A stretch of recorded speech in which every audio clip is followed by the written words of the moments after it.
روز عاشور حسین کے قلب کی کیفیت کیا ہے، کیا انداز ہے۔ یزید کی فوج کا رپورٹر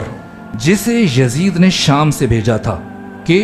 تم نے حسین اور حسین کے ساتھیوں کی نقل و حرکت پہ بھی نگاہ رکھنی ہے، جو میری طرف سے فوج ہے ان کی کارکردگی بھی لکھتے رہنا ہے۔ شمر ہے، عمر سعد ہے، حرملہ ہے، جتنے بھی افراد ہیں دیکھنا کہ کس نے کربلا میں کیا کیا، صرف ان پہ نہیں چھوڑا کہ وہ بتائیں گے، بعد میں آ کر نہ جھوٹ بھی بول سکتے ہیں۔ اس نے اپنا رپورٹر بھیجا، یہ بھی کربلا میں 2 محرم کو پہنچ چکا تھا شام میں۔ 8 دن یہ کربلا میں رہا امام کے ساتھ، دشمن بن کے آیا تھا، شام سے تھا۔ 8 دن یہ مسلسل امام حسین کا انداز دیکھتا رہا، کردار دیکھتا رہا، گفتگو سنتا رہا، باتیں سنتا رہا، آپ کی اپنے دوستوں کے ساتھ، بچوں کے ساتھ انداز مسلسل اس کی نگاہ ہے، اور بڑی دقت سے دیکھ رہا ہے ایک چیز کو۔ ذہین فرد تھا جسے بھیجا گیا، دن گزر رہے ہیں اور اس کے دل کی حالت تبدیل ہو رہی ہے۔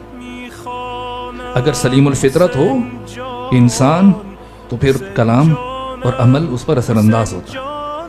یہاں تک کہ عاشور کا دن آ گیا، 10 محرم، اور 10 محرم کو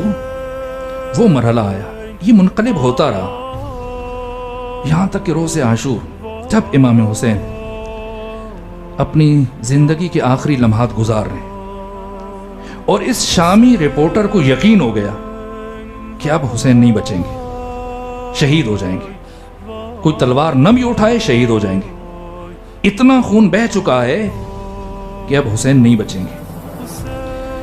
یہ گیا عمر ابن سعد کے پاس، کہا کہ مجھے اتنی اجازت دو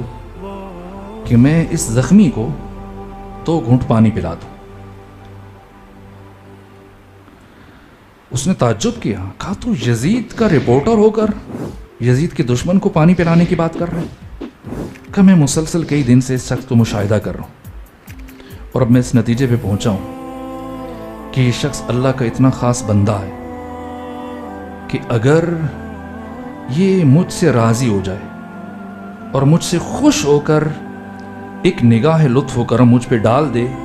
تو اللہ جنت کو مجھ پر واجب کر دے گا۔ اگر تو مجھے اجازت دے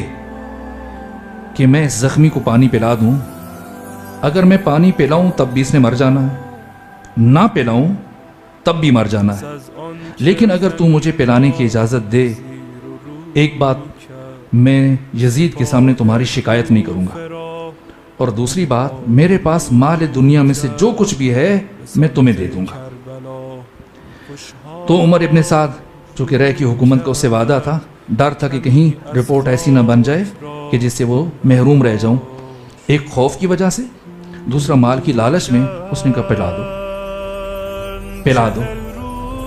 اب یہ پلٹا دریائے فرات کی طرف جام لے کر،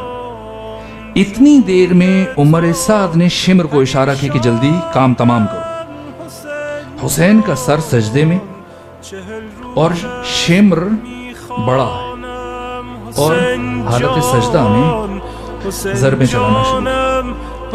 جتنی دیر میں وہ شامی رپورٹر واپس آیا،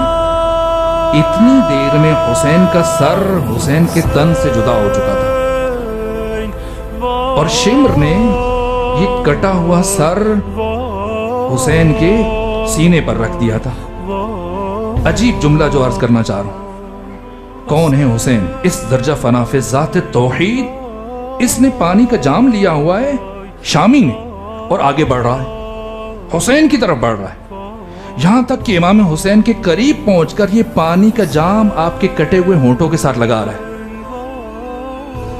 جب عمر سعد نے اس کا یہ عمل دیکھا تو وہیں سے چیخا، کہا شامی کیا کر رہا ہے؟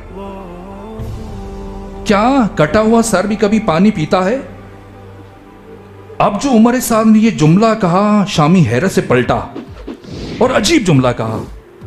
کہا کہ عمر ابن سعد واللہ لقد شغلتنی نور وجہہ عن فکرت قتلہ،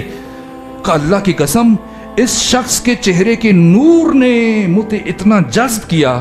کہ میں بھول ہی گیا کہ یہ شخص شہید ہو چکا ہے، اس کا گلا کٹ چکا ہے،